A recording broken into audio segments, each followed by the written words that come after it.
अस्सलाम वालेकुम सामीन, welcome to my channel voice of Mona. हमारी आज की स्टोरी का नाम है हसद। सफ्दर के 3 भाई थे, सबकी शादी हो चुकी थी। सफ्दर अपनी फूफो की बेटी को पसंद करता था जिसका नाम सलमा था। वो अक्सर सलमा को कहता कि तुम मेरी दुल्हन हो।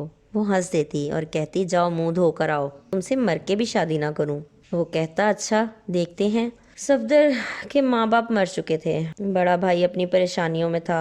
उसकी 7 बेटियां और 2 बेटे थे। एक भाई के 3 बच्चे और एक के 2 बच्चे थे। सब अपनी अपनी जिंदगियों में मगन थे। सफदर अब 25 साल का हो चुका था। माँ बाप होते तो उसका कुछ सोचते। वो कढ़ाई का काम करता था। बुटीक के कपड़े बनाता, अच्छा खासा कमा लेता था। उसने बड़ी भाभी से एक दिन बात की कि भाभी मेरा भी कुछ सोच लो। वो हंस दी। अच्छा तुम्हारे भाई से बात करती हूँ आज। बात फिर आई गई हो गई। भाभी घर के कामों में भूल ही गई। कुछ दिनों के बाद फुप्पो शादी का कार्ड देने आई। सफदर पर तो जैसे बिजली ही गिर गई। उसकी मोहब्बत एकतरफा थी, लेकिन सलमा को वो दिल से चाहता था। वो बहुत तकलीफ में था। सारी रात रोते गुजर गई। वो खाना भी नहीं खा पा रहा था। फिर सब शादी की तैयारी में थे। भाभी ने कहा सफदर अपने कपड़े सिलवा लो। उसने कहा अच्छा ठीक है। वो शादी में नहीं गया। सलमा रुखसत हो गई। दूसरे दिन वलीमा था। आज सफदर तैयार था। उसके चेहरे पर अजीब सी शैतानियत थी। सब चल दिए। वहां पहुंचे तो आगे झगड़ा चल रहा था। सलमा का मियाँ लाल पीला हो रहा था। इन सब के जाते ही खूब बेइज्जती हुई। असल में किसी ने सलमा को लेटर लिखा था जो वाहियात किस्म का था और किसी लड़के की तरफ से लिखा गया था। सलमा के मियाँ किसी तौर सलमा को अपने घर रखने को राजी ना थे। वो पूरी तरह बदगुमान हो चुका था। बड़ी मुश्किल से उसको समझाया। वक्ती तौर पर तो वो मान गया, लेकिन उसके तेवर खतरनाक थे। सब बहुत ही परेशान थे। फिर ये सिलसिला रुका नहीं। हर दूसरे दिन सलमा शौहर के हाथों खूब पिटती।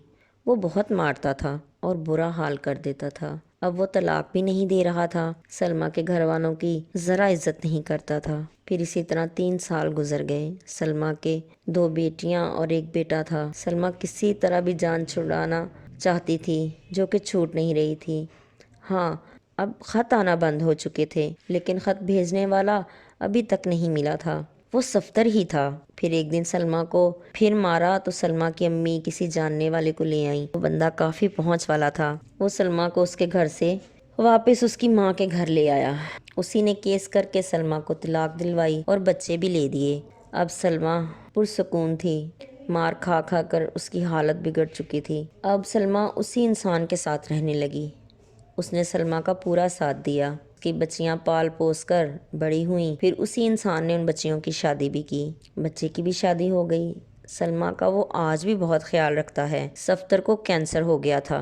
वो जब अस्पताल में था तो उसने खुद ही मरने से पहले बता दिया कि सलमा को मैं ख़त लिखता था। सलमा अब जान चुकी थी बाज़ औक़ात हमारा कसूर नहीं होता, लेकिन हम फिर भी सज़ा पाते रहते हैं। सफदर ने जो किया हसद और जलन में किया। हालांकि लापरवाही और सुस्ती थी। कसूर किसी का भी नहीं था। सफदर का अगर रिश्ता हो जाता तो सलमा की पूरी फैमिली तकलीफ़ ना उठाती और सफदर भी समझदार होता तो ख़ुद भी इस अजियत में ना मरता।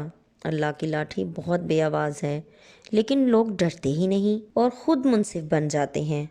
अल्लाह हम सबको हदायत दे। जीते रहिए, खुश रहिए। मिलते हैं अगली कहानी के साथ।